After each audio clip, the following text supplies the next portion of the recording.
You know, in the world of entertainment, we talk a lot about the visuals, the stars, the story. But what about the sound? We're about to dive into the story of one man who literally composes worlds. Think about it. In a world that is just packed with noise, who's the one that actually crafts the pulse of that chase scene or the feeling behind a dramatic moment? It's not some big committee. It's usually a single, focused vision.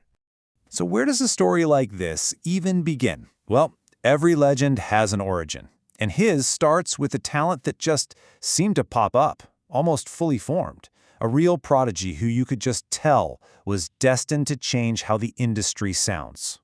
Get this, at just 15 years old, he was already composing symphonies. By the year 2000, he was literally inventing new ways to make music. And then in 2002, he shows up in San Francisco, and the whole world of getting music into film and TV, well, it was never going to be the same. Okay, so it's one thing to get really good at what everyone else is doing. It's something else entirely to invent your own lane. And that's where things get really interesting, with the creation of a signature sound that would pretty much define his whole career.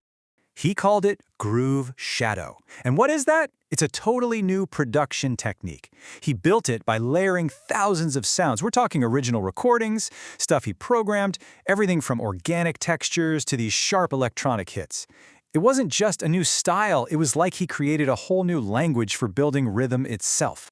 And the impact was, well, immediate. Groove Shadow didn't just get noticed, it kinda conquered. It earned a 5-star award from a major industry publication. It led to the first ever music CD of its kind, and it even inspired a new generation of software tools so other creators could get in on it. So when you've got a revolutionary sound and an absolutely relentless work ethic, what starts as a little ripple of innovation, it quickly becomes a tidal wave, just sweeping across the entire media world. And honestly, the numbers, they tell a story of just complete industry saturation. 48. That's 48 full-length albums he's created. I mean, just imagine that library of emotion and rhythm. 900. That's 900 original works registered in the ASCAP repertoire. Every single one is its own unique sonic signature. And then there's this one. As of 2025, over 1,300 placements in TV and film. That means the sound of a generation has kind of been hiding in plain sight this whole time. And what you're seeing here, this is really just a snapshot of the milestones. It's a lifetime dedicated to the craft of sound, and it's almost impossible to take it all in at once, because believe it or not, the full scale of his work is even bigger than this. Yeah, we're not just talking about a collection of songs here. It's a whole universe of sound. It spans pretty much every mood and genre you can possibly think of. It's basically a sonic toolkit for any storyteller anywhere. Now, what's really amazing when you look at this is the sheer range. You go from the epic, sweeping sound of cinematic trailer music all the way over to the raw energy of big beat nu metal.